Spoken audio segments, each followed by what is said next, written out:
This episode of the Off-Road Podcast is sponsored by Colby Valve. Off-Road Podcast, episode 446, Tent Heaters and Hot Tents. Tonight, Aaron gets away with murder, Coy goes snow crawling, and Ben gets a boost. Welcome to the Off-Road Podcast, the podcast about everything off-road. We cover the news, review products, and interview people in the off-road industry. Your hosts tonight are Aaron, Coy, and my name is Ben. And welcome to the show.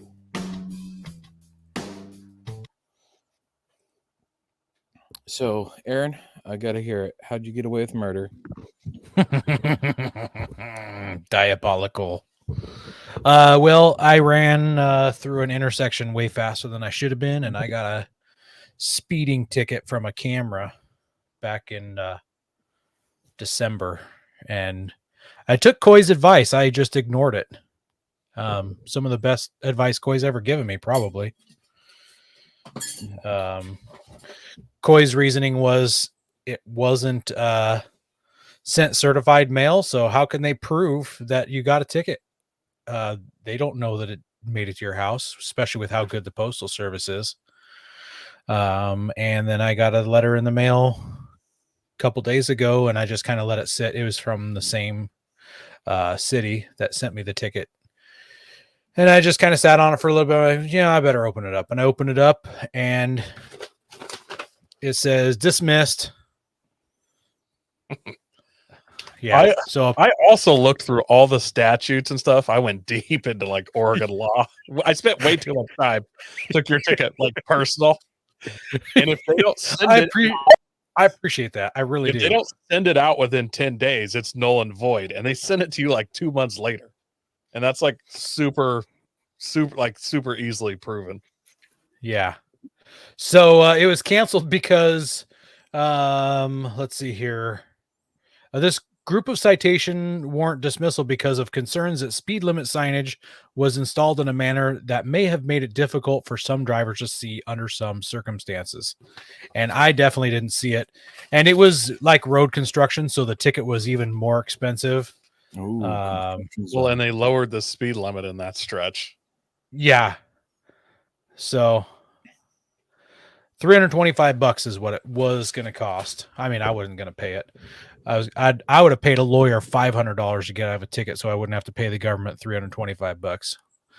But yeah, got out of it, and I had absolutely no idea, and I'd been driving through that area for a week prior to me getting that ticket, and I had no idea that the speed had changed. I knew there was a construction zone. They've been doing construction there for like a year now, but apparently they had just lowered the speed limit recently, and so anyways, got out of it. Awesome for us, but horrible for you. If that whole week you got a ticket like every day, and you just every day for like 6 days because they're sending it 2 months out, you're just getting a ticket every day just sent to you.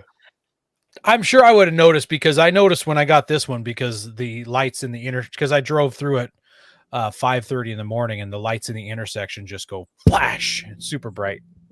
So that's one of the reasons anytime I'm running a yellow light, I just hold my hand in front of my face like this. Well, it wasn't a red light, and I didn't know I was speeding, so I was doing 40. If they ever send me a ticket, I'll be like, you can't clearly see my face. So yeah, it's like, yeah. I was doing 46 and a 45, which was actually a 35 according to this paperwork. So anyway, so yeah, got away with it. Gonna do it again tomorrow. We'll see. Also, speaking of the mail. Yeah, yes. You can't say me. Also, I got some other stuff in the mail, some fan mail from Leroy Engineering. That's cool. I haven't gotten any of that. So you don't drive a Nissan, that's why. This really cool. I'm Wolverine. Yeah. Wolverine. So he sent me these brackets. I'm pretty sure they are relocation brackets for the ABS lines on my Nissan. So Nissan's Nissan Frontiers, Pathfinders. They probably fit Titans and Xteras. So gonna put those on. I plan to do that today when I went out to go tune my truck. Speaking of the mail, this is a mail heavy episode. Not just because we're males, but yeah. After the show last week, I purchased a Z1 tuner so that I could goof around with my traction control and see if that maybe that would fix the issue and maybe that would make my stumbling go away. And about Wednesday last week, I finally got the tracking. It said it'd be here Monday. I'm like, wow, I paid a lot of money to get that shipped for it to take 6 days to get here. And last night when I went to bed, I checked it and it still said it was going to come here today. I'm like, sweet, I'll get it tuned. I'll goof around with it after work. I'll be able to talk about it on the podcast. I get home, there's no packages. So I check the FedEx app and it's like unknown where the package is. They just have no idea. It's in Troutdale. It's always no, they didn't even know. They didn't even know it was in Troutdale. And then after dinner, I checked again and it said it had arrived in Portland and it'd be delivered tomorrow. So we'll see. I hate that so much. Yeah. Mm-hmm. Yeah. So anyways, and then one more thing. I got this book in the mail. I did a lot of mail stuff, I'm telling you. A couple, maybe a month ago. And I just finished reading through it. This was great.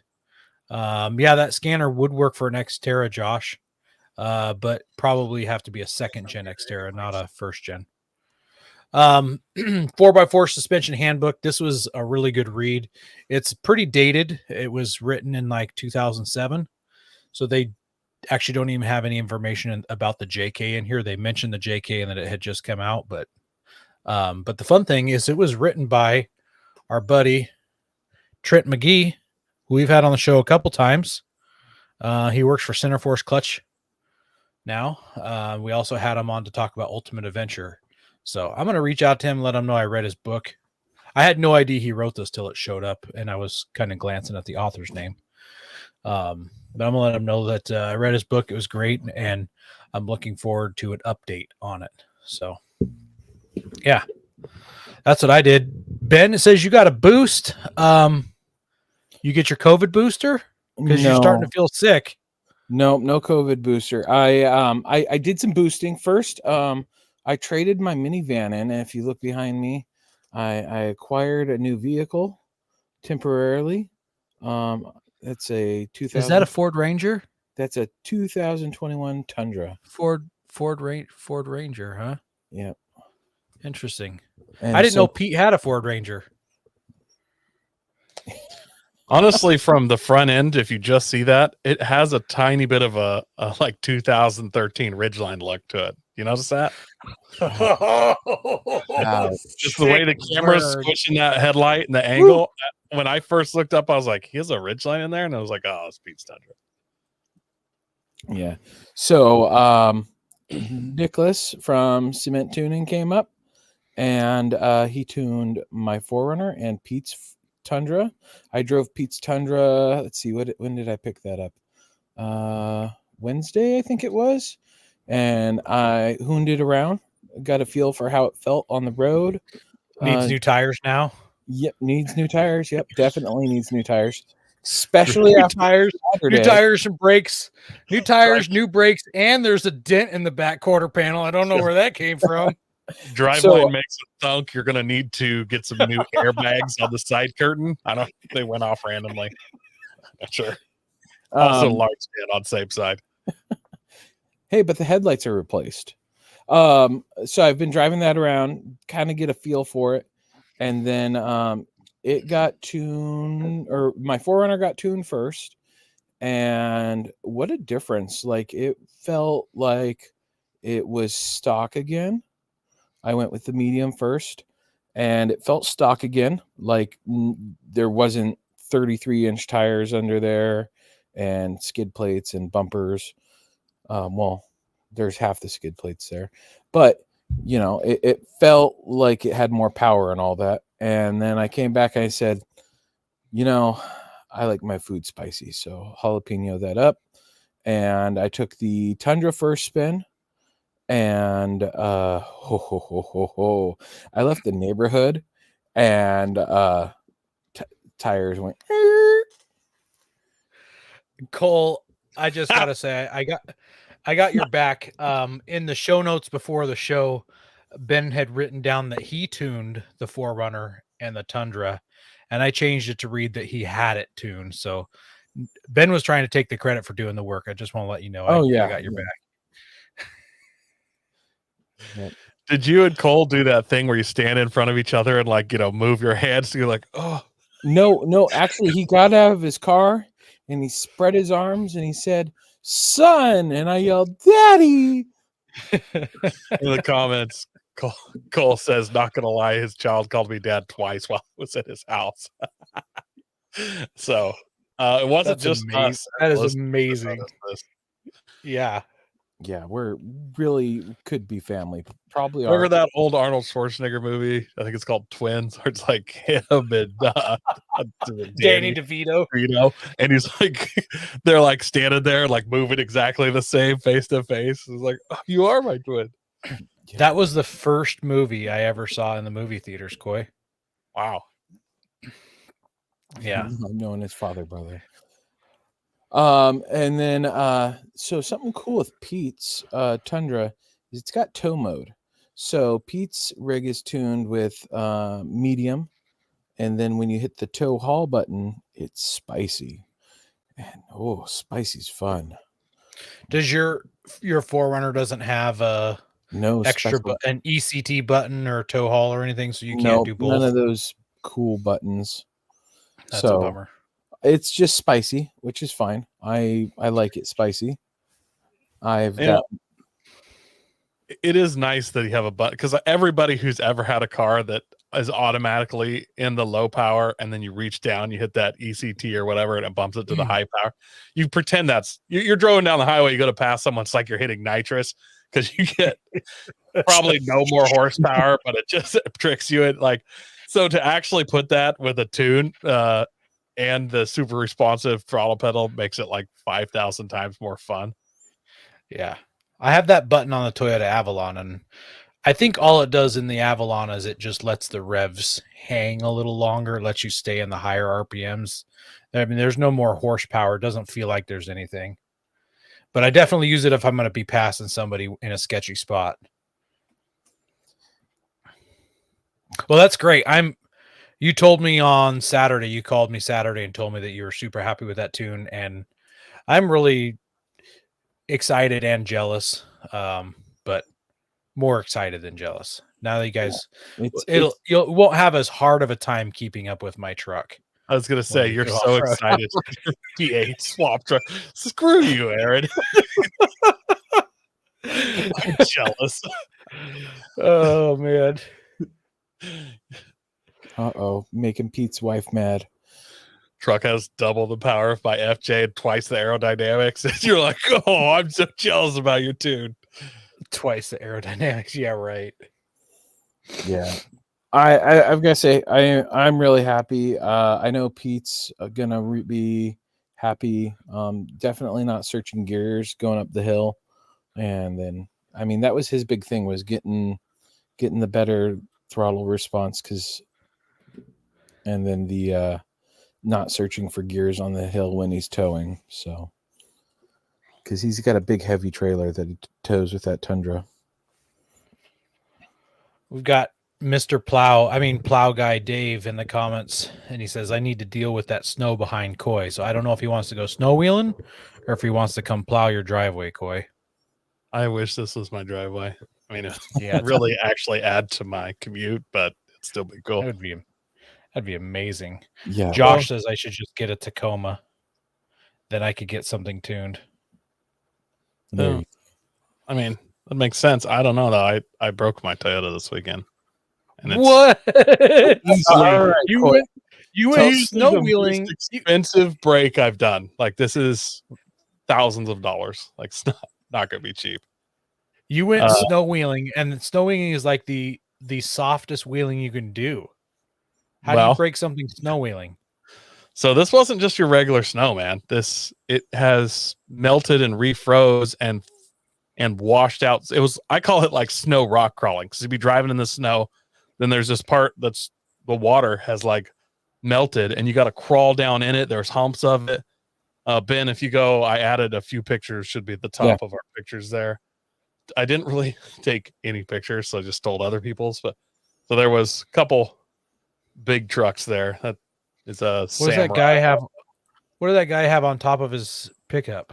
It is like a washer or washer drum fire pit thing. I gotcha. This is a local guy who just has the sweetest, I don't know, late 80s Toyota pickup built on like 39s. I see him in mountains all the time. Yeah, has the greatest Toyota though. But it had all these melt out sections, and if you keep going through them, you'll see one kind of. That's just the whole group that was up there. There you go. It was a whole melt. That was a melt out section that you're like crawling through, and the snow's, you're like in a ravine of snow. Chuck Holt says we call that soft rocks. That's a good name. We always call it snow crawling, but that almost makes more sense.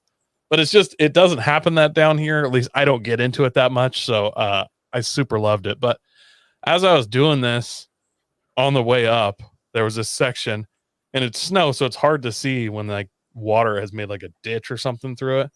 So I crawled across this one ditch, and it was a good drop, but I kind of went at an angle with the front. So one front tire and then the other crossed it kind of separately.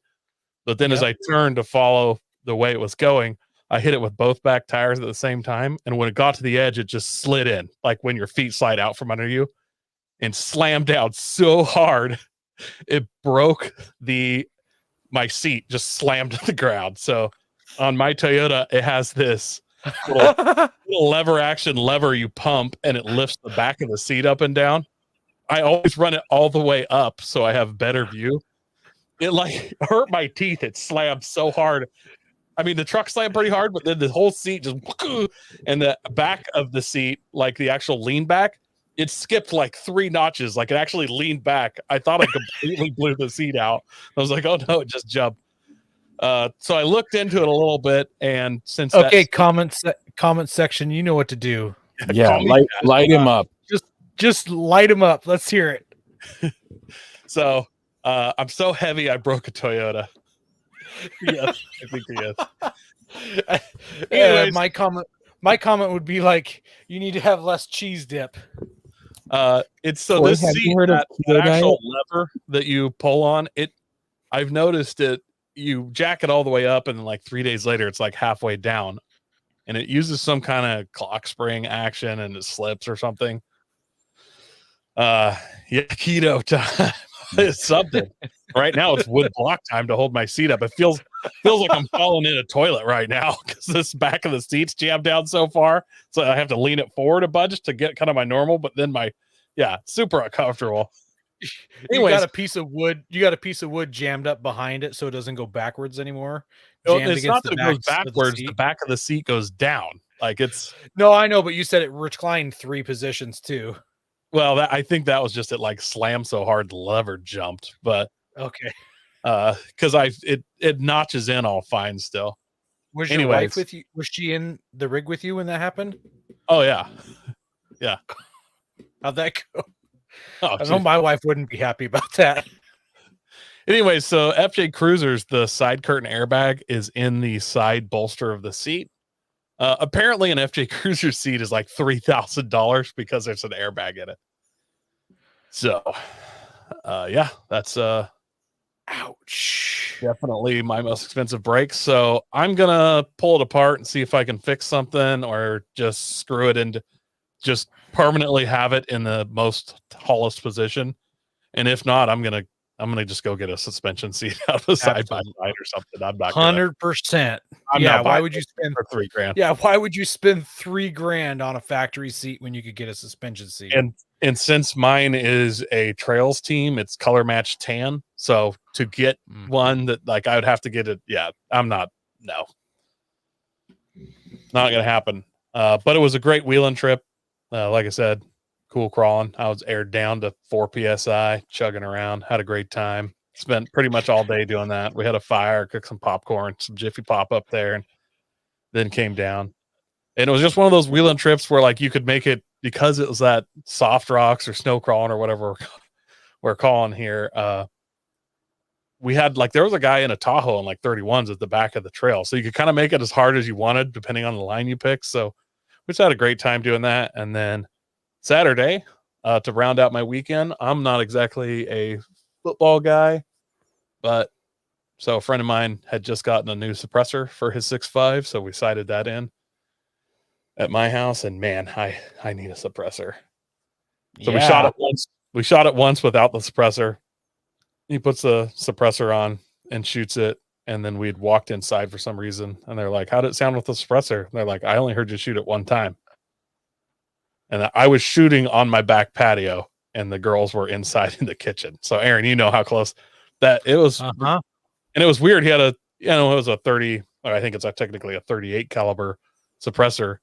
We put it on his 5.56, way louder than his 6.5. Oh yeah. So, yeah, it was crazy. But that was pretty much rounded my weekend out. It was a good weekend because I just did stuff that I like to do and didn't do any grown-up responsibility stuff. Chuck Holt says you could get a set of PRPs for cheaper than one FJ seat. Plow Guy Dave says your seat was broken, but can you imagine eating that whole slam with your spine? I think it like actually made more slam by breaking because everybody else in the truck was fine. And yeah, I definitely felt like I got slammed. Aaron, who was it we were talking to? It was them. It was PRP. PRP. Yep. Yeah. So maybe we need to get PRP on the show. And they could send me a suspension seat. We sat down and talked with them quite a bit when we were at SEMA. Let's do it because I mean I'll pay good money for a seat, but I ain't breaking 1,000. Just absolutely not. I'm on car-part.com and they aren't that expensive for a junkyard one. Yeah, for a wrecking yard seat. And I mean, do you think it's a good idea to get a wrecking yard seat with an airbag in it though? Like if it's not blown, airbag didn't deploy, then it should be fine. Yeah. What do they? What's the charge on Car-Dash Part? $200 to $500. Oh, here's a Trail Teams red set, a pair of them for $790. That's not horrible. Yeah, No. I posted in our group chat 2 different seats. One of them's a full FJ seat list of all black, and then there's a set of PRP seats in Auburn by me. I'm mostly seeing leather or gray. I'm not seeing anything tan though. So well, I'm not 100% sure, but I believe that the upholstery on my seat you can like unhook and take off and put it back on those. But the airbag is built into the seat frame. So yeah, I haven't, like I said, I haven't looked in it too much. I may be able to just spend a couple $100 on another stock seat. Yeah, $270 is the closest one. Oh wow, it's all the way up in Marysville, so you'd have to go see Ben. But yeah. Well, so that Toyota reliability, my seat broke. It's not able to handle a, red-blooded gravy seal. Full grown man. Yeah. Fully developed. All right. Well, we didn't get any listener feedback this week, but we'll just take this minute to remind you guys that we've got that hotline you can call 605 spotter, SPOTTER, 605 spotter. 1 second. We do have a listener question that I will read to you. Oh yeah. That's right. I forgot. We did get some listener feedback. Yeah, technically not feedback, but they wrote in with a question. It's hey dudes, Mike from the Let's Go Hunt podcast. One of our guys pointed out to me last night while we were recording, y'all might have some good insight for me on suspension for the Prado. Wonder if I might pick your brain. So he has a 97, which would be basically a 3rd-gen runner, imported Prado, lives in America, and was curious about suspension. He does a lot of hunting and stuff. So he loads it up with all his gear and camp stuff, and it's squatting real bad. So what are your guys' thoughts? Who should you look at? What should you do? If he just does camping and hunting and not like big wheeling, I think you're fine with going with something not top of the line. You don't need kings or crazy. You just don't need craziness. You can just go with, I don't know if I would say ranchos, but you could just go with something inexpensive. You just don't have to get top of the line. Even like a setup, and I'm not trying to say that they're not top of the line, but something like the Ironman 4x4, they've got some good.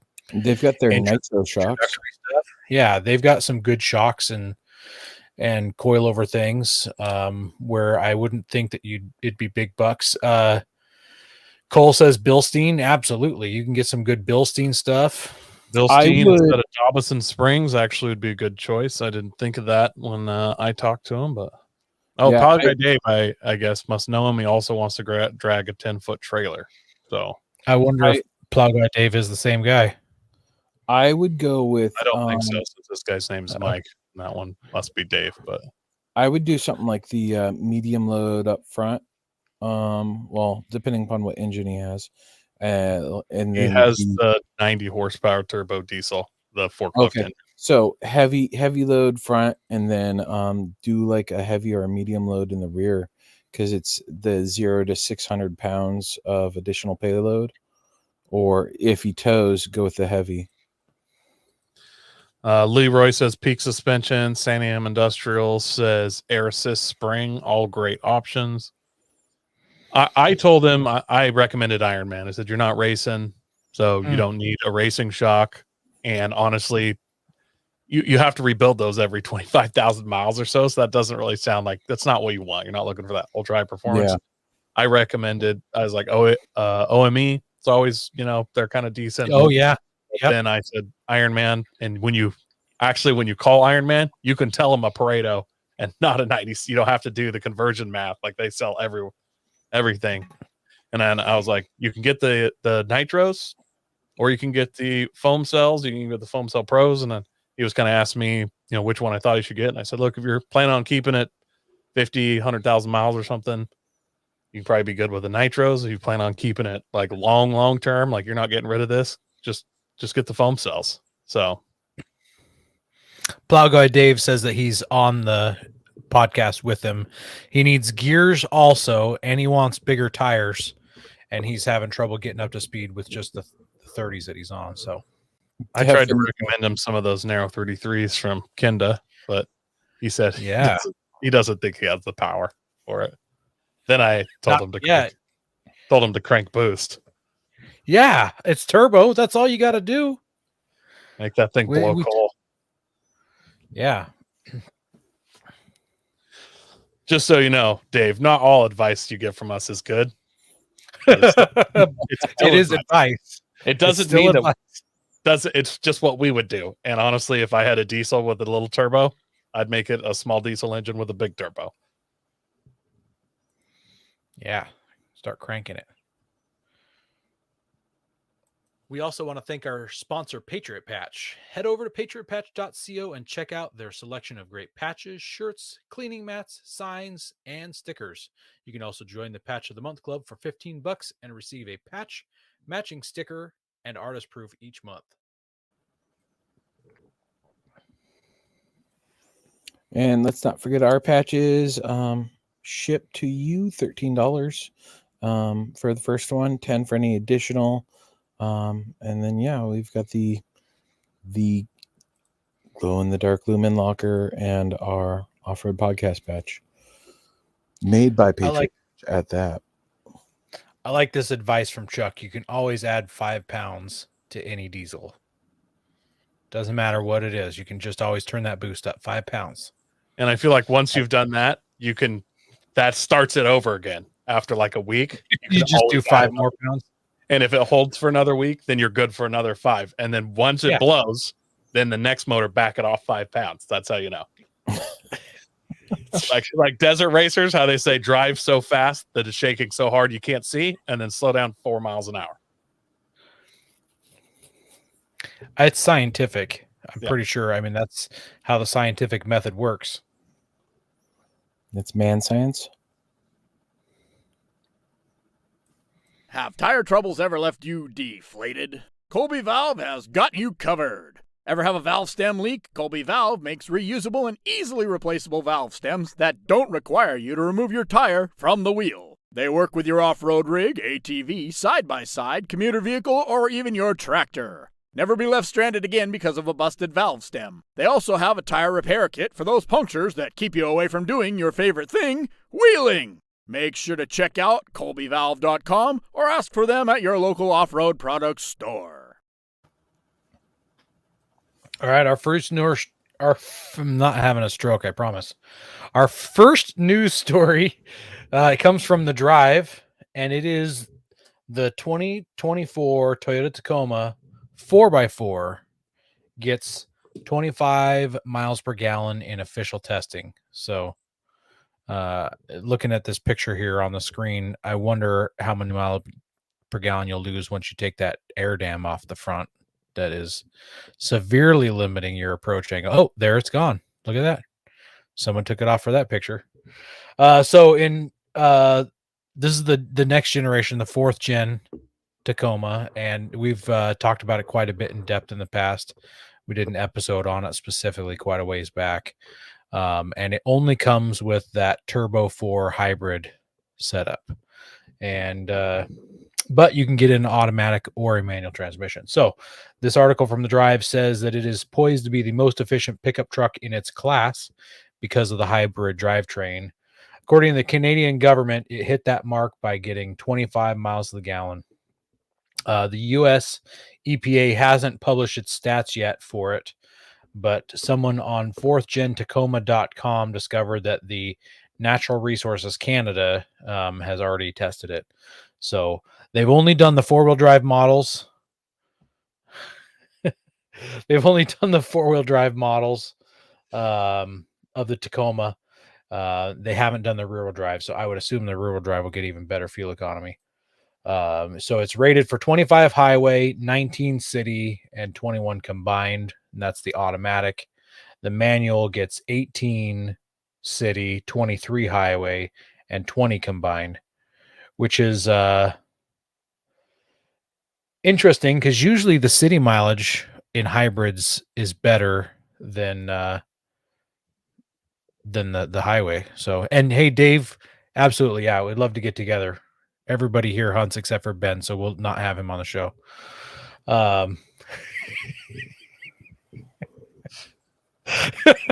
Your ice itch in there, Ben. Yeah. I'm just kidding. And to compare that to the other trucks in the segment, let's see here. The Colorado, the Ranger, and the Frontier. The Ranger is second best out of all the group with 20 city and 24 highway, 22 overall. And then Nissan and Chevy are tied for last at 18 city, 23 highway, and 20 overall. So That's because the Chevy doesn't have the diesel anymore. nope, they did get rid of that. So I want to point out to you guys and Toyota that back in 1981, they made a Toyota pickup that also got 25 miles to the gallon. I owned one. was it 4-wheel drive? Yeah. I even had 31s on it. Wow. It was a 22R and it maxed out at about 50 miles an hour, 55, but you had to shift into third to go up hills and stuff. Like it had issues, didn't have power steering, stuff like that. I'm just saying they've really haven't gained a whole lot of mileage performance in the last 50 years. It's doubled in weight. Okay, that's not my fault. Like, while you were doubling weight, maybe you could have done something about the mileage. I'm just throwing it out there. Like, Yeah, you know doubled how in many weight, and the guys- aerodynamics have probably gone down and then back up. You know how many dudes I knew that had like full size, diesel Power Strokes, and they went and bought a Toyota pickup because they needed better gas mileage? I was like, dude, we could get 2 miles a gallon better. Like it's the same, especially if you put like 33s on it. Uh-huh. Yeah, we got Montana Dirt Roads in the comments. Says first time catching live, been listening for a while. Yeah, I'll Um, be in Western Montana in June, and I actually might go to the central. So stay part. off the roads. Yep, watch Yep. out. In case Ben needs a tow or something, you guys should change numbers so he can use your shop to work on the 4Runner or something. Change the tie rods while he's up there. Bring Rick with me so I have some AAA. Yeah, It looks I got like 28 plus miles per gallon in my 87 4Runner on 35. So I believe yours was probably fuel injected 22 RE. That was, that's pretty impressive. You were going downhill on I-5 for a long way. You're coming back from Colorado or something, but yeah, they definitely made vehicles in the 80s so you could get 25 miles a gallon in pretty consistently. Yeah. Montana dirt roads. It looks like his thumbnail picture is an XJ, which we just talked about last week. And this next news article, we're going to talk about the XJ again. I wish I would have. I guess we're not talking about the XJ. We're going to talk about the engine that was in the XJ. But I wish I would have found this news article last week because this would have been great for last week. Yeah, it would have. I wish that Take it away. this had people had gotten this figured out like 20 years ago, but this article comes from The Drive. It's titled "Tuner Takes Jeep 4-liter inline 6 past 1,000 horsepower." Jeep's 4-liter straight 6 engine is iconic, much like the Ford 300. It's down and dirty truck engine that stayed in production for decades. Also like the Ford 300, it can make a ton of power when you throw some boost at it. Take this one, for example, which runs 27 PSI and boasts a dyno sheet showing an unfathomable 1,082 horsepower and 1,017 foot-pounds of torque. I just want to point out, remember last week when we were all saying how crazy it was that the new Dodge RHO 1500 pickup had like 28 pounds of boost, and then somebody in the comments said their Chevy has 29, and like this is what I'm talking about. Back in the day when you had high 20s of boost, it was insane horsepower. Like I'm not this, sure, exactly. I'm not sure what's going on now where you can run 29 pounds of boost and only make 400 horsepower, but back in the day, 29 it was nuts. So it's the work of, and I'm going to say this wrong probably because I've only read it before, but I've always said it Newcomer. That's what I would say. Okay, well, we're going with that. It's work of Newcomer Racing, who has spent years working with this platform. North Carolina shop previously built a Jeep inline 6 making 861 horsepower thanks to 20 psi of boost, but now they've cooked up something even crazier. What's more, the previous build ran water, methanol, and fuel injection. This one is carbureted and there's no meth mixed in.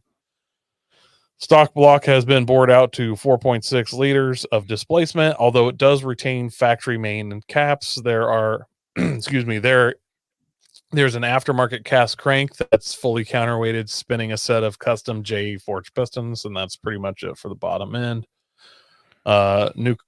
Newcomer Racing. Hang on, I'm screwing up my computer here.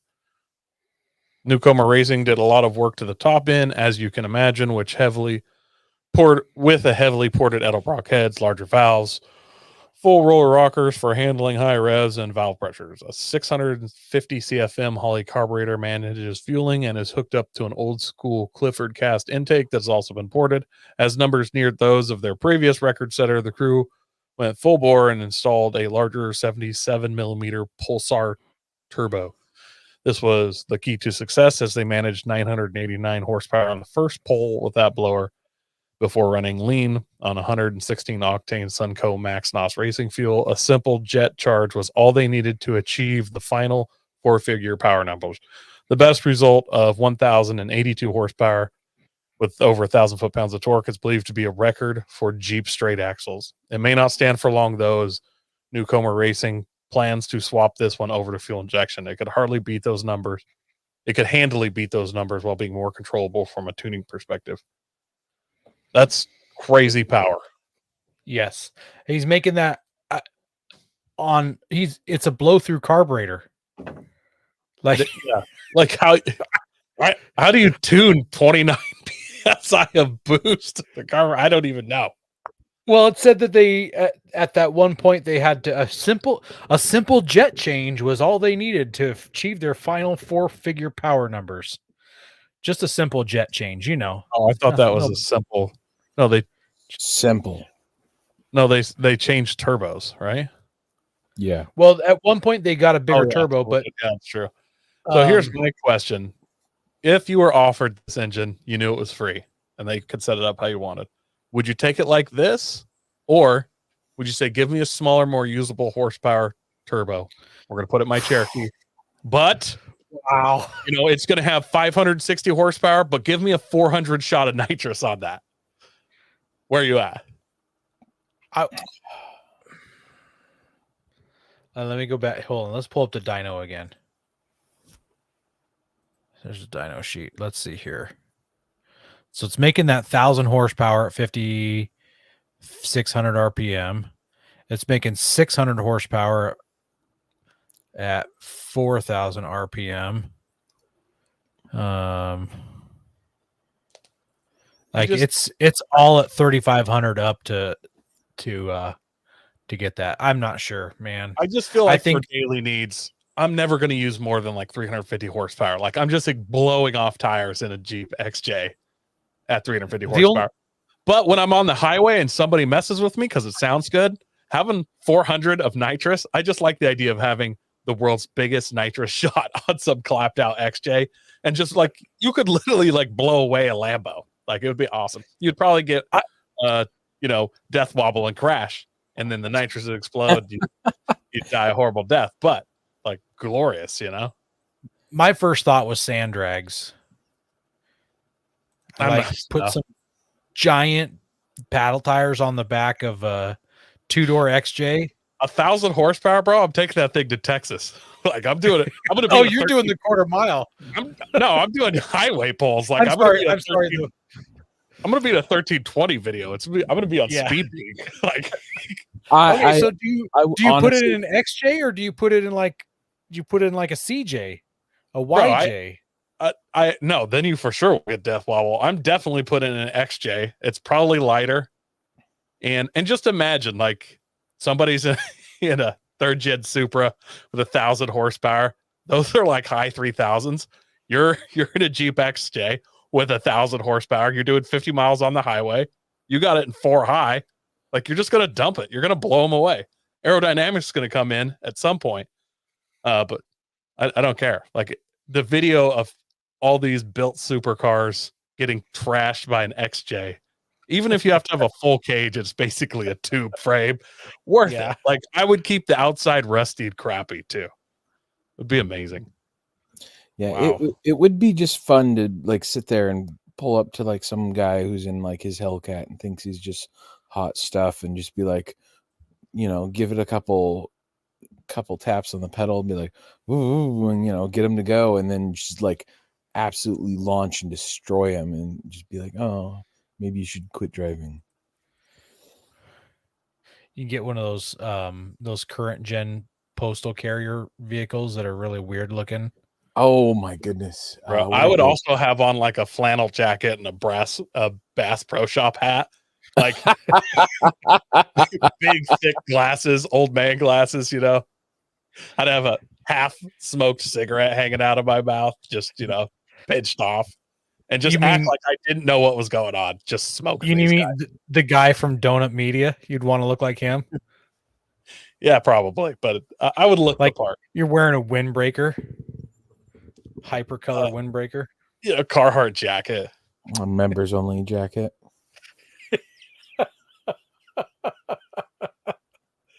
Yeah, I think I would take it in big turbo form, not in nitrous form.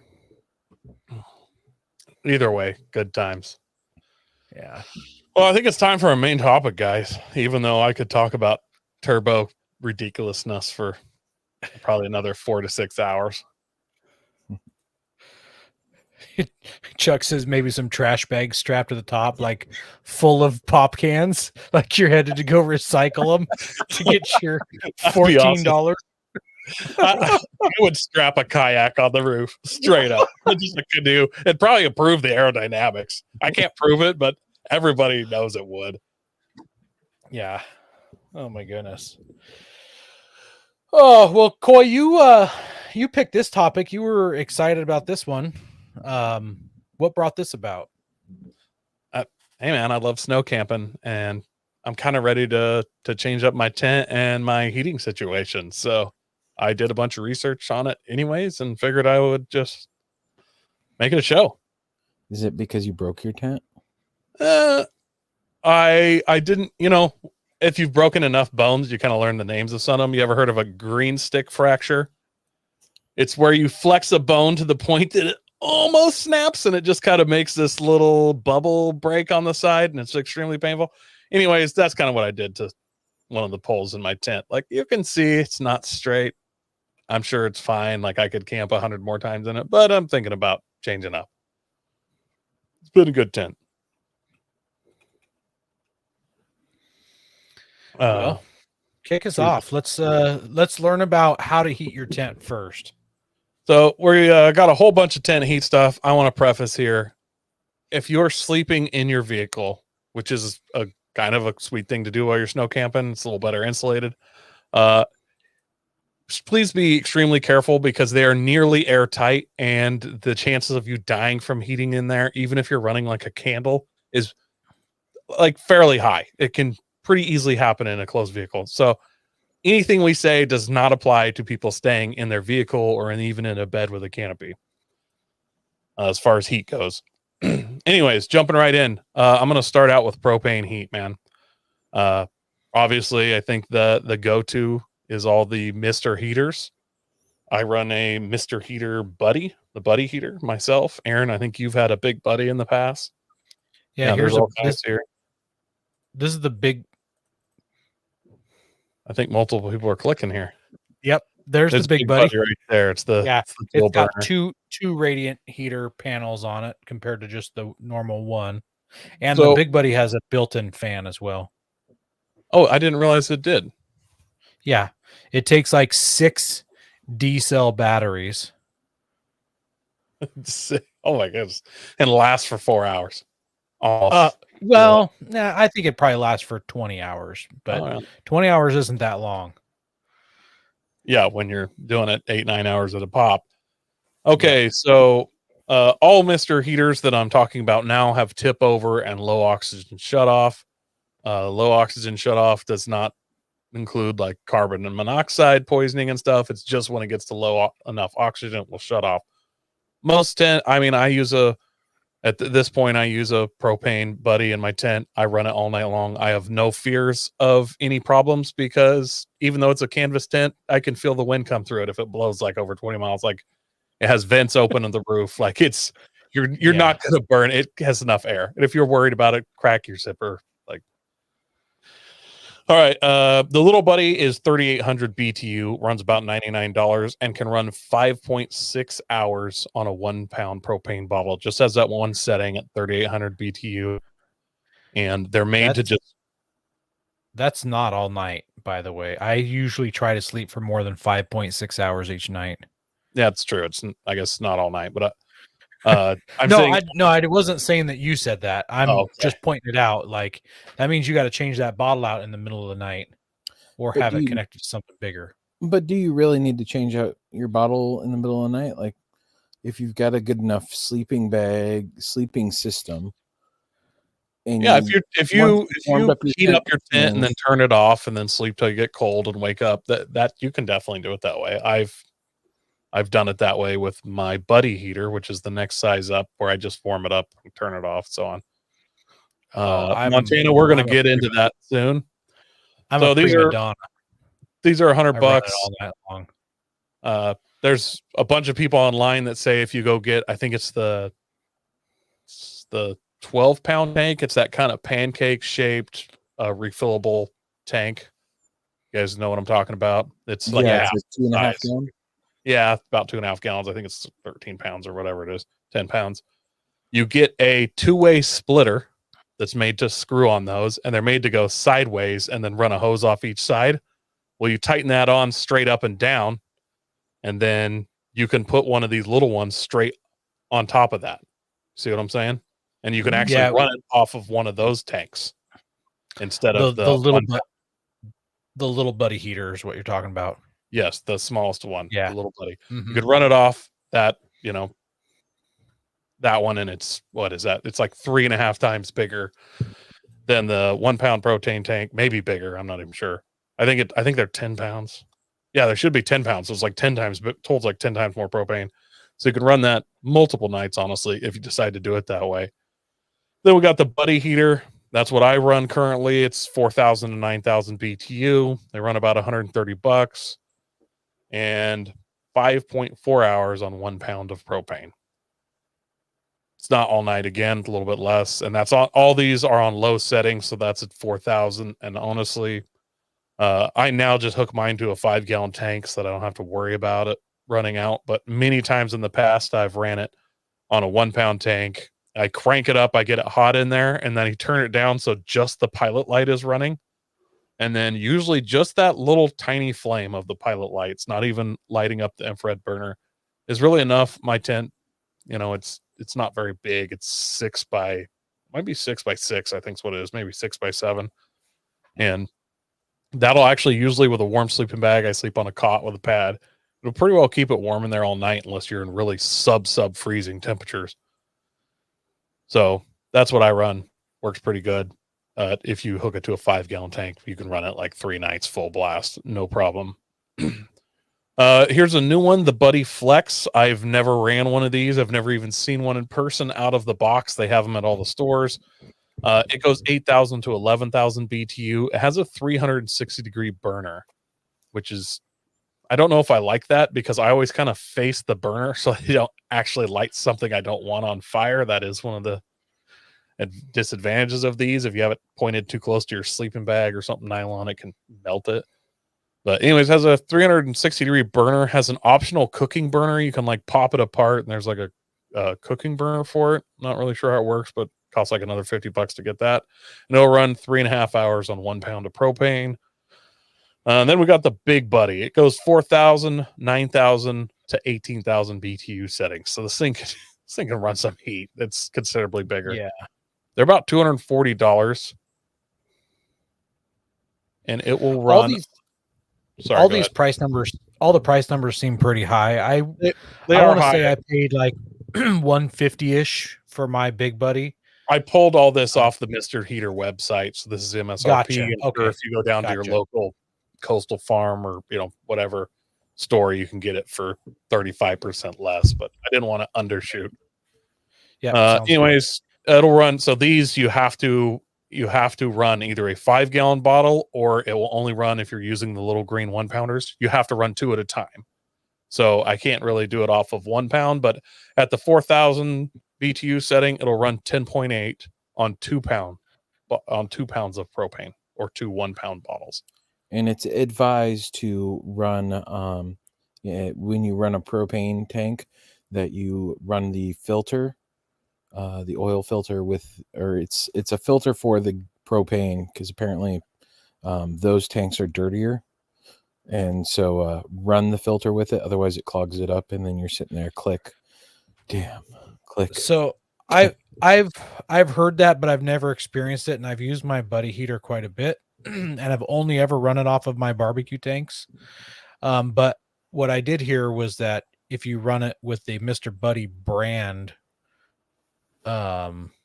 hose, that you don't have issues. When you use a different brand hose is when you have the issue. So I don't know if there's something in the other hoses that break down. It's changed because even the Mr. Buddy ones like you get from Costco now comes with that comes with the hose and all that comes with the hose and filter. It comes with a filter also. Interesting. Yeah. So I'm gonna guess that just maybe the newer hoses have some sort of oily coating in there. And then another one that is technically made by Mr. Heater, but is sold by DeWalt. DeWalt makes a cordless propane heater. It's clearly, judging by the outside, it's just a Mr. Buddy heater. It runs 9,000 to 12,000 BTU, has 3 USB ports, an LED light, and a high-speed fan. They run about $180, and it'll run 2.4 hours on 1 pound of propane. I actually first was really thinking about getting this. You can, if there's a picture of the back of it there, you can put a DeWalt battery in it, and that runs the fan, and you can actually put the like big 60-volt massive 110 max or whatever batteries in those, and those fans will run a really long time. That's one of the downsides of the buddy heaters, all the heat just goes straight, literally just goes straight up. 3 feet in front of it, there's no more heat. You can barely feel the heat. Directly above it, you could cook food. So that fan makes a huge difference, I'm told. They do. So the Big Buddy heater, I bought that because it had the fan in it. Previously, when I used my just regular Buddy heater, I had a battery powered fan that I would just kind of prop up in front of the Buddy heater to kind of circulate it, because I'd put it at the base of my rooftop tent with the vestibule on it, and it would pump it around rather than just having it go straight up. So is this a typo, Coy? It says it only runs for 2.4 hours on 1 pound of propane. That's what I came up with. But if you notice, this lowest setting on this is 9,000 Is BTU. 9.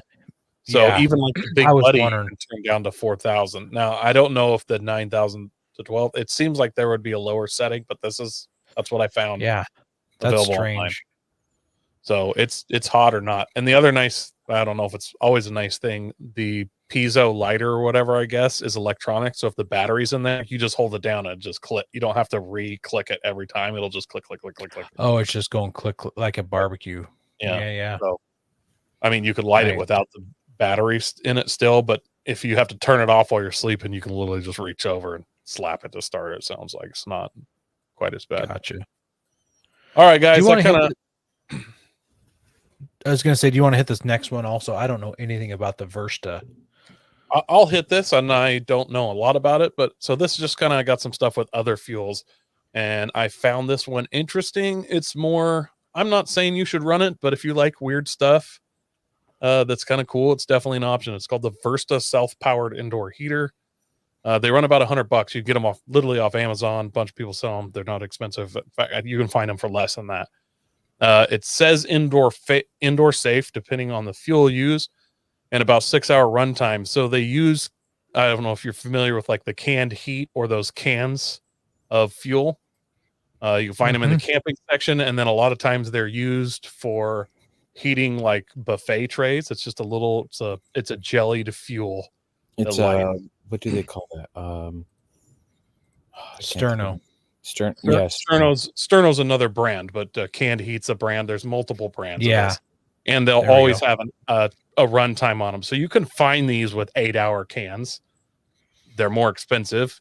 The 6-hour ones here are what they advertise with this one, but you can run the 3-hour can if you'd like. But anyways, you stick 3 of these cans in there, light them all up, and it has, I don't know if there's a technical name for these, but the heat goes up and it converts that heat into electricity and runs a little fan, really similar to what you see on top of like wood stoves and stuff. Guys, we'll set those up there, but they're a heat driven fan.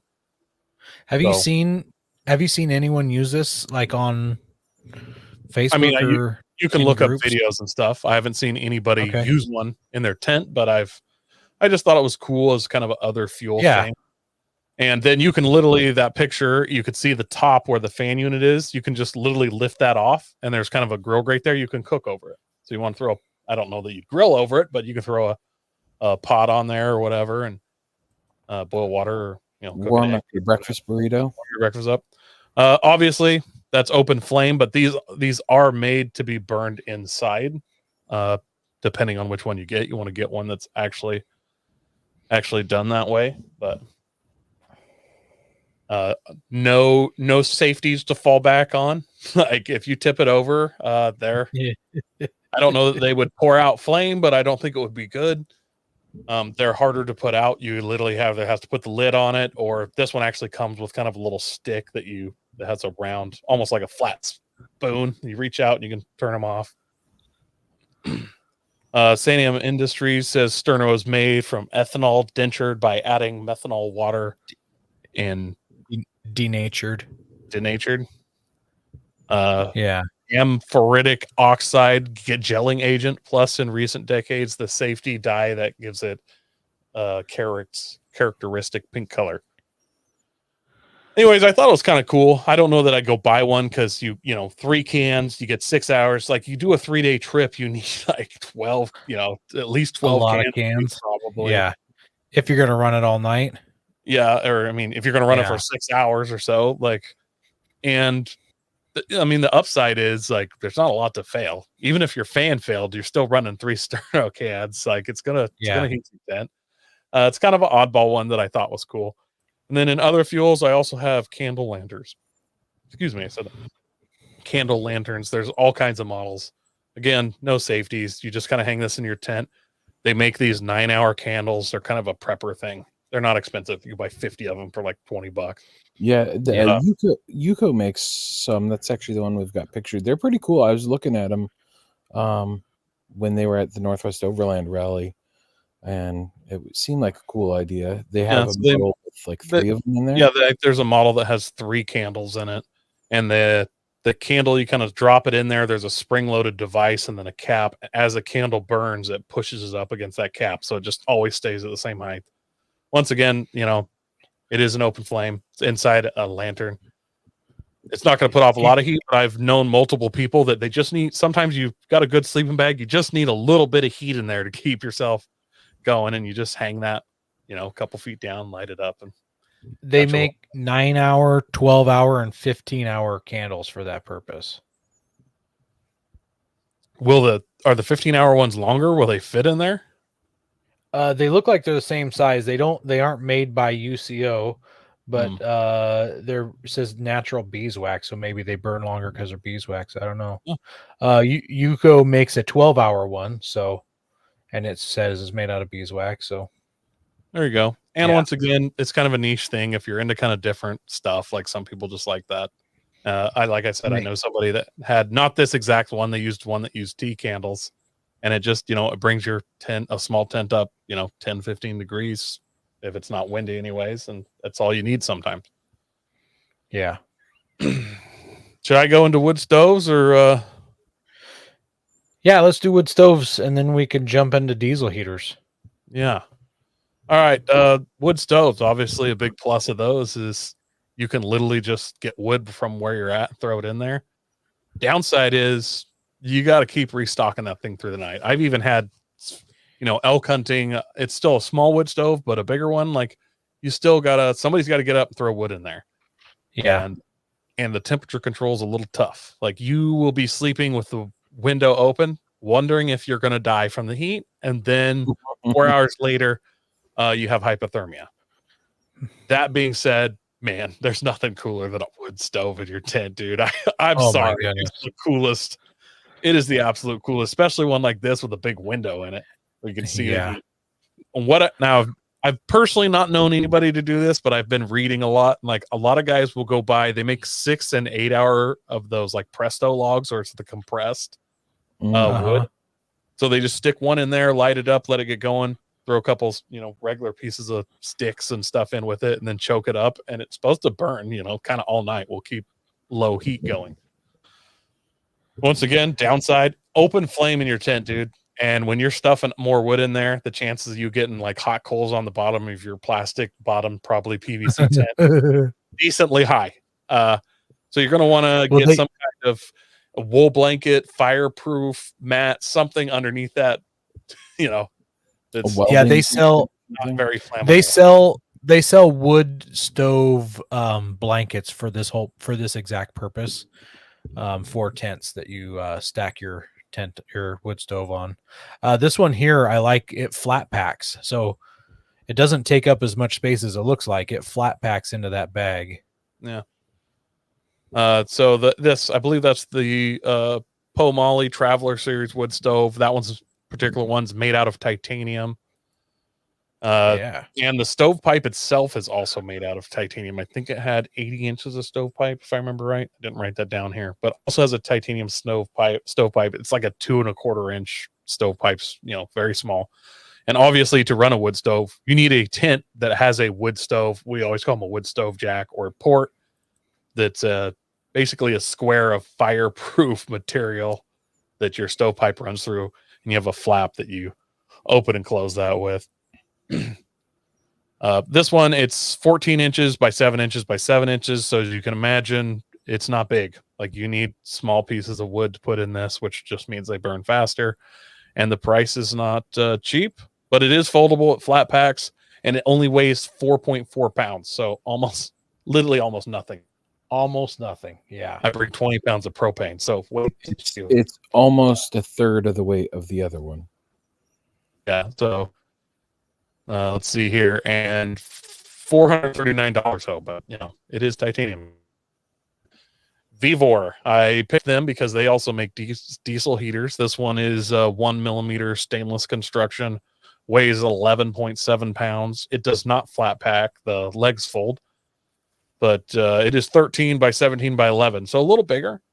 And it also has racks that go out on the side. You can like put your shoes on it, or hang towels, or hang your gloves from it. They're kind of drying racks, which I've never done in a small tent, but in bigger like elk hunting style wall tents, we've used those and they work very good. Sanium Industrial asked, can you run the pressed wood logs and blocks rather than the tiny piece of wood? Okay, it's right. Yes, you can. I thought I covered that earlier, but yeah, you can get those Presto logs, and you can get ones that I've looked online. You get ones up to 8 hours of burn time, and then let them get going, choke it up. And never tried it myself, but I've been told you can keep pretty decent heat all night long using that. But you're going to need at least one of those for every night you're camping, and some more weight and stuff you're bringing. But this one is ultra cheap. It's $90, and it does come with stovepipe. Also, I think 80 inches stovepipe. So I'm not recommending people run out and buy a wood stove. But if you have a tent that has a wood stove, Jack, I'm not kidding. It makes its own part of the adventure, having a wood stove to heat with. Like it's super fun. Yeah, I've got a couple friends that have hot tents, and they run these in them, and when they camp, and it is so cool, but it requires maintenance all night long. I shouldn't say all night long, but if you're just feeding it wood, not Presto logs, you got to get up every 3 hours to put something in it. And if you haven't noticed, I need my beauty sleep. Yeah, you're really lacking on it. Travis Hudson in the comments says you can even use pellets in some of these. I actually did try and find like a gravity fed pellet stove, because I thought, man, you just throw a 50-pound sack of pellets. Like, it seems kind of like a no-brainer that would work really good. But I researched a lot, and they burn a lot of pellets in a short amount of time, the gravity feed one. So if you know of like a pellet powered stove for tents that's not $4,000 or something, that doesn't need electricity and stuff, like I'm super curious. I think that would split the world of getting that cool wood heat and the actual fire. And if you could put enough in there that it would run all night, you don't have really any redundancy. So if your bag of pellets get wet or something, you're absolutely up a creek. But I mean, but a 50-pound bag of pellets is cheap. Like, seems like a great idea, but I couldn't find anything that I really would think would work. Next we have diesel heaters. Aaron, why don't you cover that, since you have one? Tag me in, boss. Ben has some too.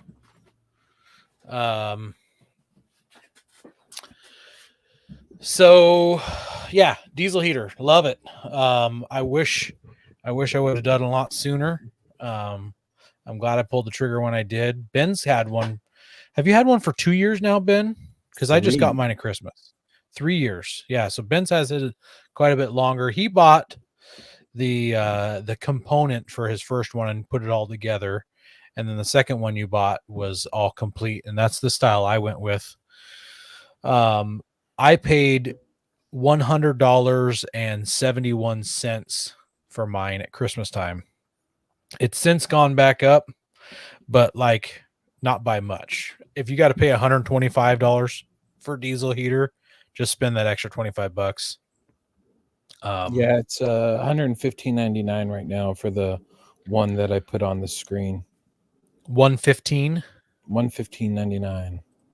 Yeah, so and that's pretty cheap with the Bluetooth app even. Yeah. Mm-hmm. So you can download Chinese spyware to your phone if you want to control it from your cell phone rather than from the remote control. But it really, once I figured out how to use it properly, it was very easy to use. I've decided I'm going to try to only run mine on kerosene, so it's a cleaner burn, and maybe it won't sit up as easily. I know that that's an issue some people have, is they can build up soot.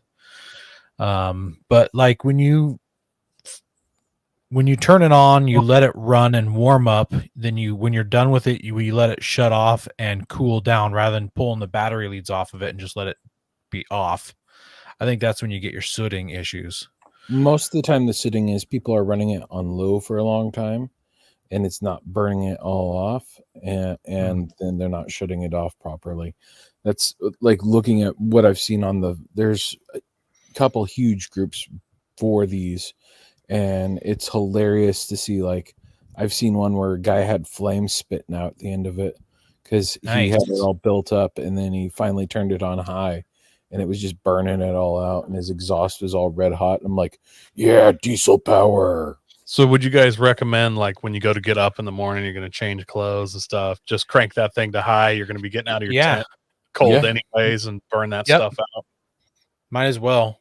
So I used mine on the snow camping trip, and I ran it on 1 and I ran it on 2 out of 10. The settings 1 out of 10 or 2 out of 10. That's the lowest is 1, and it kept the tent plenty warm all night, and it was in the 20s, so it wasn't frigid. So yeah, I ran mine on 1, and I had to have the window cracked in mine. Yeah. The only thing that I haven't mastered yet is how much battery does it consume. I just yanked the deep cycle battery out of my big camp trailer and had it all charged up, and I ran it 3 nights without worrying, and it still had plenty of battery left. So you got to think about what you're going to power it with. That deep cycle battery is about the same size as a battery box. So, and my battery box wouldn't power it, and then I would have had to figure out how to charge my battery box each day. So one of the guys camped with on our last snow camping trip literally just hooked it to his the battery in his Tacoma, ran it all night, would get up in the morning, it would fire up fine, he'd let it charge for 5 minutes, shut off. I ran mine off of my solar box, and I want to say on low it only pulls like 10-15 watts an hour. Yeah, it's the initial fire up when it's got to get the combustion chamber up to temperature. Mine was pulling I think it was pulling 10 amps at startup. So yeah, mine pulls like 180 watt hours, and that initial startup as it's heating up that glow plug. It just seems like at this point, I mean, I've researched a ton more heaters than what I've even listed, but this is just kind of the basics. It just makes no sense to get anything else but a diesel heater because they're literally $112. They work. My only concern is I've heard, I mean, I know Ben, like, there's reliability issues, like, and you may not be able to, it's not like you can fix it out while you're camping and then you got nothing. So yeah. I mean, proper gear helps too, though. I mean, if you're going out with... Well, that's your backup plan. Yeah, backup plan is proper gear. Yep. And that kind of leads us into that. Well, we still have... I mean, I have proper gear too. I have like a minus 32 below sleeping bag, but in, 30 below, which I'm still 60 degrees off of what that says. Yeah. You still are not warm at night. Like, it's... You don't die. That's what it means. Not... I wanted to bring this up, and Josh beat us to it here, but he says it's a good dry heat too. Propane produces a lot of moisture for sure. Those buddy heaters, you can get a lot of moisture in your tent, a lot of water on the walls. I always when I ran the buddy heater, I ran my rooftop tent with like both side windows halfway open. So they weren't cracked. They were like halfway open. So I got a good airflow in there. And I usually kept the moisture out. I just get condensation underneath the bed. But this dry heat is something else out of it. And it's a forced air. It's not just like radiant. So right before bed, I tucked that hose into my sleeping bag. And I could only have it in my sleeping bag for like 15 seconds. And it was so hot. I had to drag it back out. So you start playing with that diesel heater hose. how much do you guys trust your heaters? Like when you go snow camping, do you bring any other form of heat, or that's it? Like you don't have a backup? I've got a 12-volt blanket that I can run off my Jackery, and I'll throw it in like my sleeping bag to like warm up my sleeping bag for me, and then I try to have layers of protection here. I've even got like a USB one. It doesn't work all that well. It's like a USB heating pad, but it's garbage. And but I've been looking for that, like those USB powered pocket heaters to throw in. I can never find any of the like my size of the Milwaukee jackets. And we'll jump into kind of what to wear and sleep in and stuff like that a little bit, kind of how we do it. But I just at this point, man, and I kind of hate to admit it, like the diesel heaters just make the most sense. Like I did too, Coy. That's why it took so long. I think I'm gonna get one. They're just so uncool to me. Like it kind of almost in a way it kind of defeats the purpose of snow camping. I'm like, I want to do something rugged, and then I pack out a diesel heater that blows hot air up my butt. Like I mean, I'm gonna get one. Don't get me wrong, but it bums me out that they're so good almost. But oh yeah, the handheld heaters, and I've actually got like a big one that's like for your back, and I've got a couple of those, and I've used one of those before just to throw in the sleeping bag with me. You know, and there's the Milwaukee heated jackets. There's all kinds of different heated blankets and stuff. All that is super good. Oh, Chuck Holt, yeah, I use lithium-ion battery heated socks. They run all night on lower. Like you really don't need much, honestly. If you got a good sleeping bag, like Aaron has said before, and I think I have too. I have like a medical grade Nalgene bottle. You pour boiling water in it, close it up, throw it in your sleeping bag down at the bottom, and you can just about use that. And I've got a Milwaukee heated vest that comes with me on these trips, and I've had to use it when I was having Mr. Buddy issues, and I'd have that Milwaukee heated vest in the sleeping bag with me, and I'm cuddling around it. I wasn't wearing it. I was like spooning it, and it made a big difference. I also, when I've got, it's nice when you go snow camping with your wife because I have a double sleeping bag. 2 people. That actually really helps. Like you do stay absolutely. Mm-hmm. Yep. And then I'll just burn through this sketchy heaters. Obviously, there's some sketchy ones that technically do work. In all my research, a lot of Crisco candles. I guess you can just buy yourself a can of Crisco, stick a pencil in there, drop a candle wick in it. You can do up to 4. I guess they make a crazy amount of heat, even though the outside of the can all over it says do not expose to open flame and stuff like that. I guess they work crazy good, but are insanely dangerous because you tip it over. It's just like an explode. You know, it's a bacon grease fire in your tent, like immediate. I might have to see if I can get some Crisco for my camp trip this weekend. Yeah. Tea light ovens. There's some people that will take a flower pot with those clay flower pots with the base. They run a bolt through the base and then put the pot upside down on top. They set a bunch of tea lights in that bottom tray. The heat goes up into the pot and warms the pot. Like it all sounds really nice and cool, except for wildly dangerous in your tent. Obviously, anything with an open flame. Oh, just put it on the table. Yeah, then the table tips over. Any other ones like that you guys can think of? Other sketchy heaters? No, I mean just anything comes open flame. The other one that I would put in the sketchy heater department, Aaron, is the one that we're probably going to try when we go to this one really hot spring that is over, can get well over 100 degrees.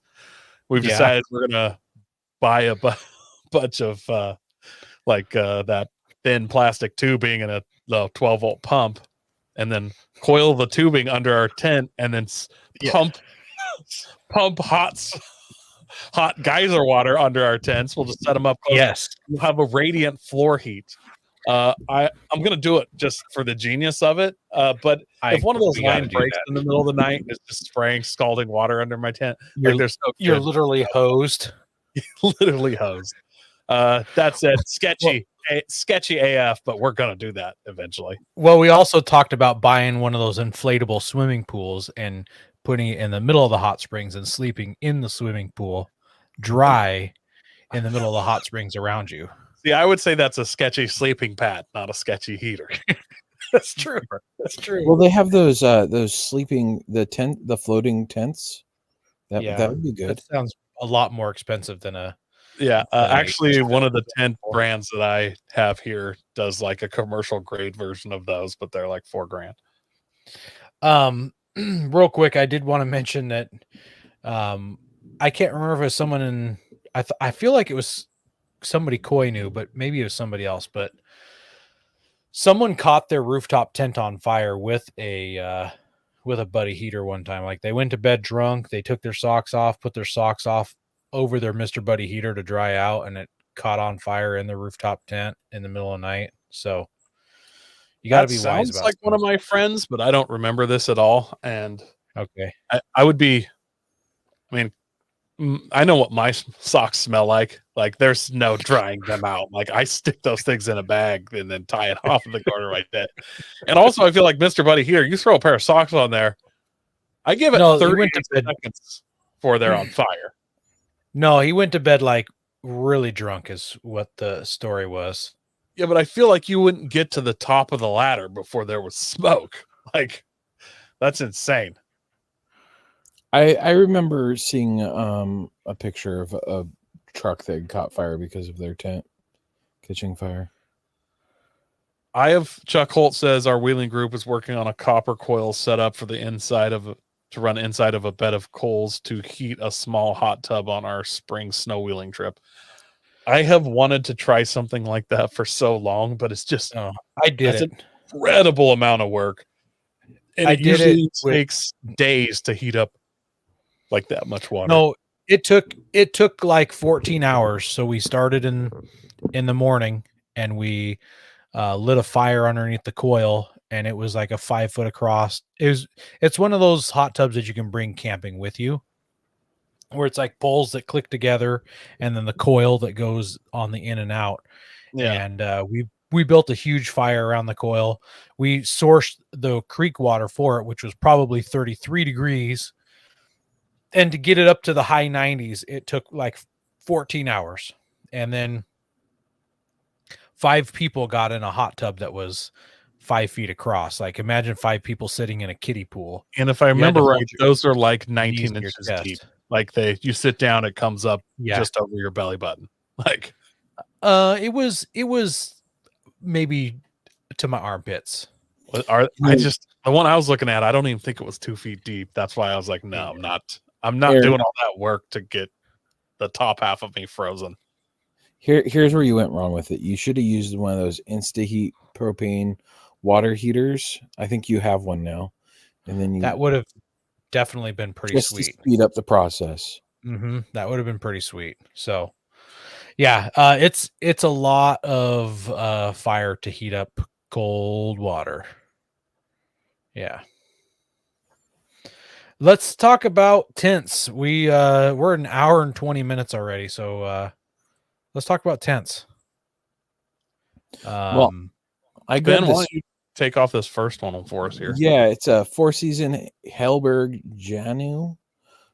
It's so I guess from my understanding is a lot of the 4-season tents, it's a double layer tent. So there's an outer tent, inner tent. And this one you can assemble from the outside. Like all the poles are on the exterior. It kind of makes it a little more expensive. It's got a couple different setups, but it's highly resistant to snow loading. So if you get a lot of snow over the night, like when Aaron was camping many years ago, and he got like a foot of snow in a couple hours, his tent wouldn't collapse with this. And then and good with wind. It's got really good ventilation. A couple different configurations on how you can set it up. It's 93 by 57, so that's like enough for 2 people. That one has like a awning / vestibule. I think they usually call them. It's basically the tent extends without a floor, so you can keep your boots or a heater or something out there. Yeah. That'd be good for like a diesel heater. Put your diesel heater out there. So it doesn't get rained on. And then it's only got a 40-inch tall peak, so it's not something you can sit or stand up in and change. So you're going to be laying on your butt changing.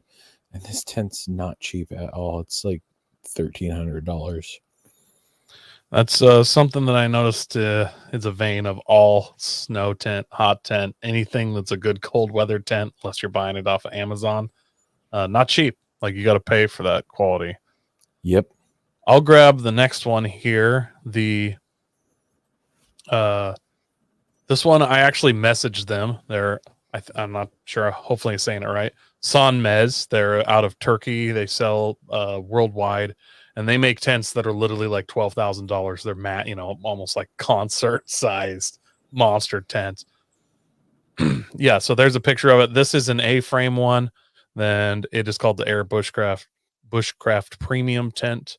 It is got a 6 foot by 6 foot floor space, and then it's 6 foot tall. And like I said, I messaged them, and they use inflatable beam technology. So there's no supports that are rigid. It's just inflatable beams. And they are made from the same material that they make Zodiac boats out of, as a PVC floor with 100% polyester waterproof tent material. It has a stove jack, so you can run a wood stove in it if you'd like. And it also is an option, but it costs like another $25. They have a port for a diesel heater, so you can set your diesel heater outside, and it just has a little flap you open with the right size hole. You stick the tube in there and zip it around it. They also make a London S Premium, which is just a more square version of this tent, essentially, with all the same options.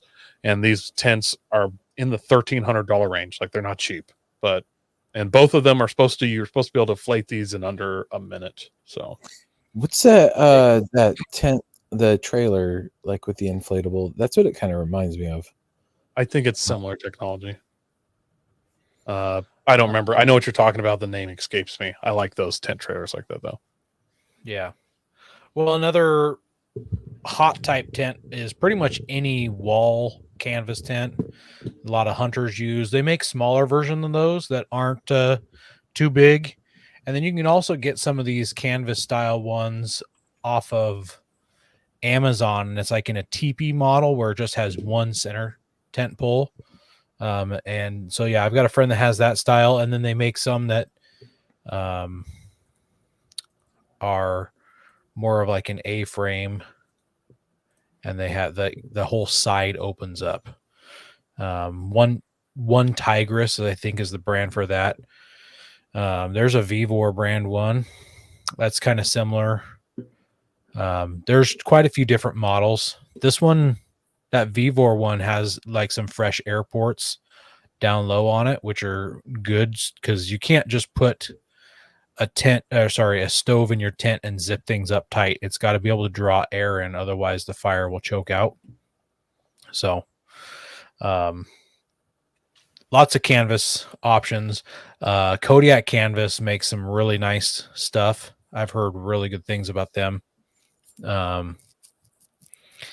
I think our friend, Ben, I don't think you've met him, but a different Rick, friend of the podcast, he drives an Xterra. He's got a Kodiak Canvas tent, so pretty nice. I like that brand. Dennis has one really nice too. Sturdy. Does he? Okay. Yeah, they're both electricians, so I guess they got a good head on their shoulders. Yep. Opus downsides to canvas, it has to be thoroughly dried every single time, or you will get horrible mildew and it will be stained and ruined. Even if you get a little mildew, it will stain it. I mean, all tents you really need to dry, but canvas especially, you got to come home and set the tent up and dry it every time. Yeah, and it's got to be completely dry. But that being said, most quality canvas tents will last like a lifetime. Like they're extremely, I mean, people, I know guys with army tents from World War II that they're using for elk hunting this coming year. Like, and they've used them for 20 years straight. Yeah. The last style I put in here is an insulated ice fishing tent. And that's an amazing photo. Oh my Isn't goodness, it? that's gotta be from Amazon. So basically, most ice fishing tents are going to be a hub tent, and they're actually pretty well insulated. Usually, if it's ice fishing tent, it doesn't have a floor, but that can be solved by just throwing a tarp down. Or you could spend 2 to 3 times the money, and you could buy what's that one brand, the spaceship looking The space pod. Shift pod. Shift Pod. Yeah, Shift Pod. Those start at like $1,200 for the smallest one. If you So- look around some of these ice fishing tents, you can buy a floor separately, but then they'll have these like Velcro flap sections that you can lift up and drill a hole through for the ice. So they still have a floor. They're not technically waterproof, but I looked into this a couple years ago. Well, you could get like if you have got a Gazelle. So like I use my Gazelle, but if I were to go out and get like an insulated one, and if it's the same size as my Gazelle, just pull my floor out, lay it. Oh in yeah, there. I wonder if you could swap the floor. That's a good option. Is your There's a floor zip in your Gazelle? It Velcros in all along the side, and then Oh. it's got little toggles, I believe, in the corners, if I remember correctly, or it's just all Velcro. Yeah. There's a company called Clam, I think, CLAM, and they sell this style of tent. And they're everywhere. If you haven't ever looked for them, you may have never seen them, but they're everywhere. And they're between $300 and $600, depending on how big you want to go or what name brand you want to use. And they're pretty sweet. And a bonus about them is that they're really, really dark inside. And so it lets you sleep later because you don't see that sunshine.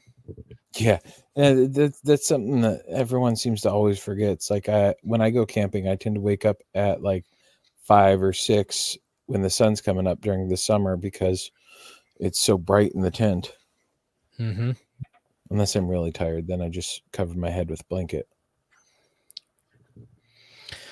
Well, some other things to consider when you are wanting to sleep in cold weather is having the right sleeping bag.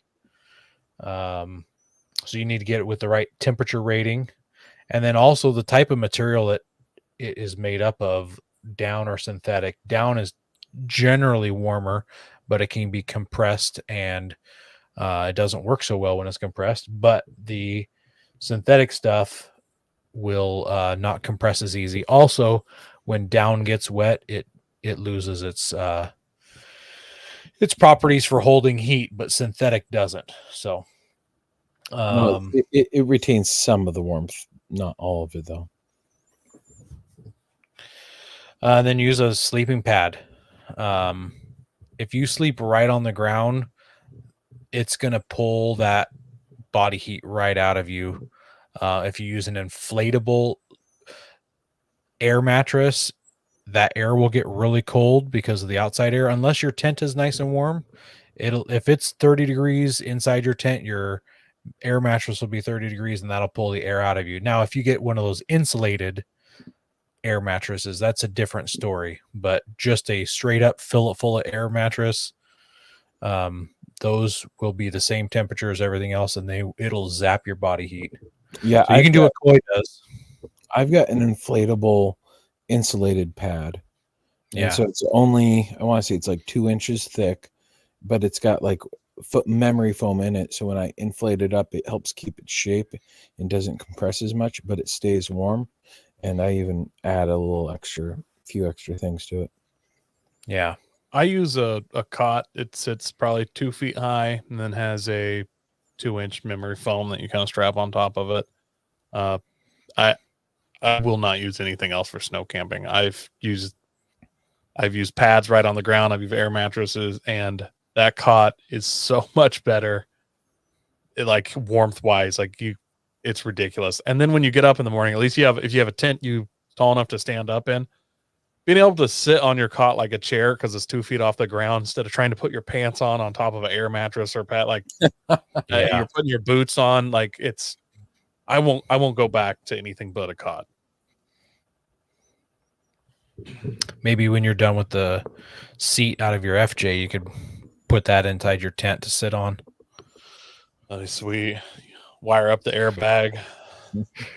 Case of bear attack or something. Check those. Dressing in layer helps. I usually am wearing like long johns, and if I need more, I can put more on over my long johns when I'm sleeping. Other things that can keep you warm, Coy mentioned filling your water bottle with hot water and tuck that in your sleeping bag. We talked about electric socks, electric gloves, electric jackets. You can also buy 12-volt electric blankets.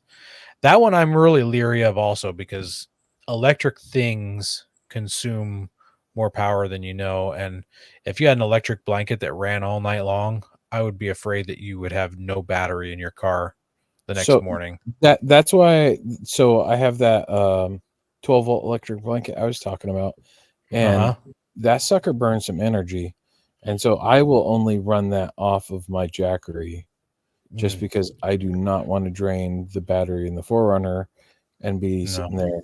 All right, especially if I'm by myself, sitting with a pair of jumper cables, going, "Okay, who's gonna jump me?" You know what I could see that being valuable for, if you have, say, like something like I have a cot and a pad and a good sleeping bag.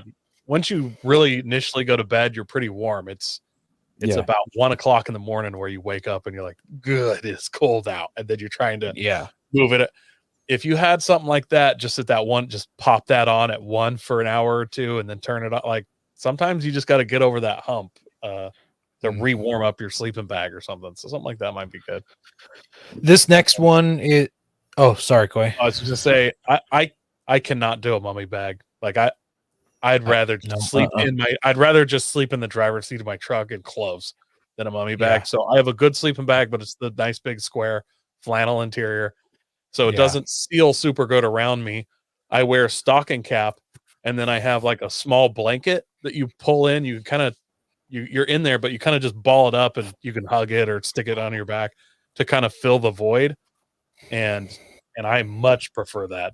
And I don't think it's any less warm than a mummy bag, but yeah, I've got a Teton XL bag, and because it's wider, and the big thing for me was it's longer, because I'm so tall. Like your normal person sleeping bag, I have to like crouch in to get it to cover me. This bag, I can actually, it'll cover my head without trying.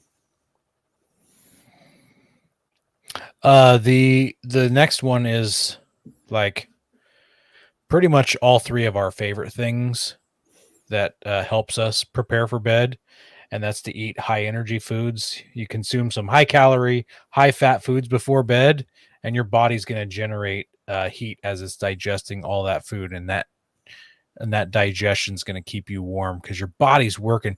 It's like it's burning calories while it's working. I mean, it's your body's exercising while you're sleeping. That's amazing.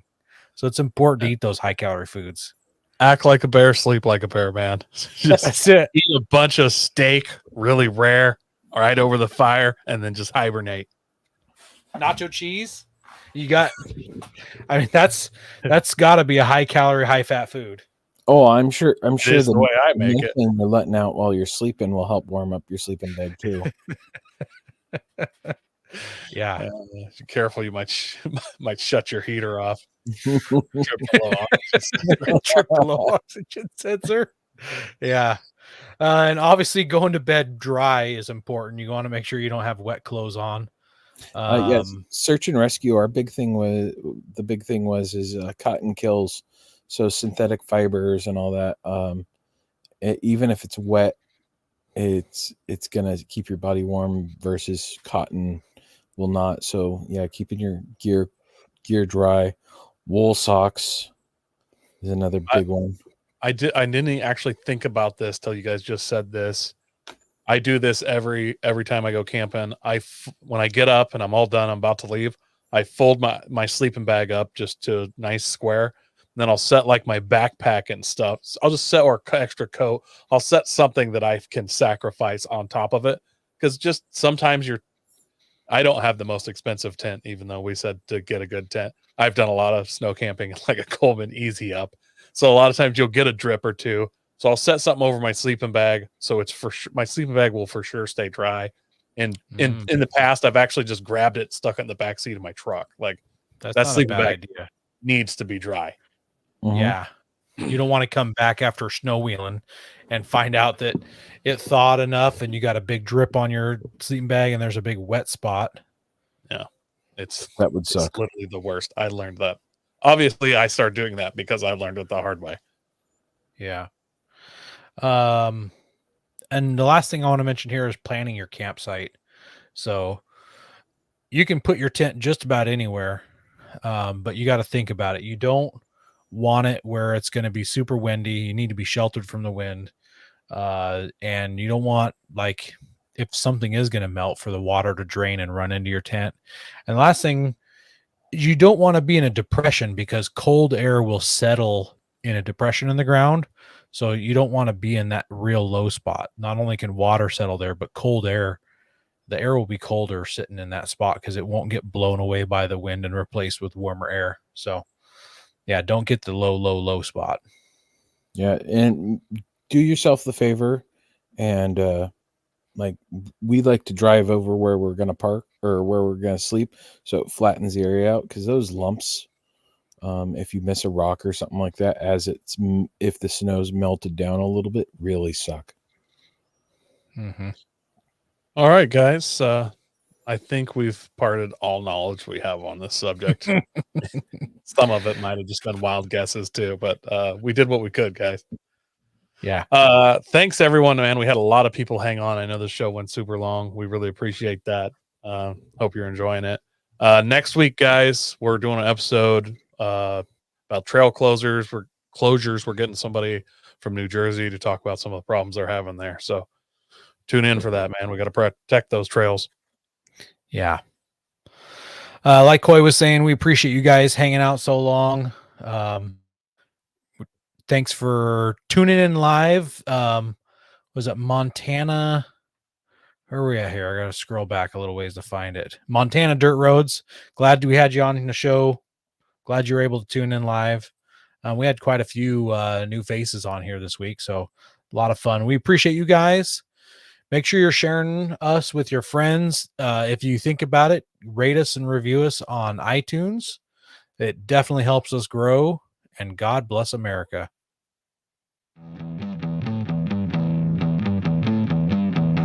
Don't forget to visit Patriot Patch and join the Patch of the Month Club. Check out our Gaia affiliate link for up to 40% off. Also, don't forget to head over to Warren Colby Valve and 4 Patriots to see all of their great products. We are a proud part of the Firearms Radio Network. Got a question or comment? Send it to us through our Linktree account or by searching for Off-Road Podcast. Also, you can listen to us live at overlandradio.com Mondays at 7 p.m. Pacific.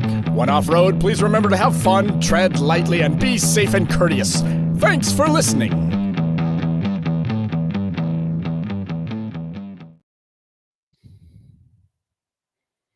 I really want to go snow camping now.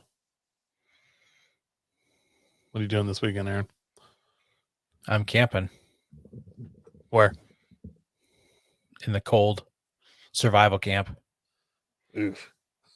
Yeah, it's going to be an oof.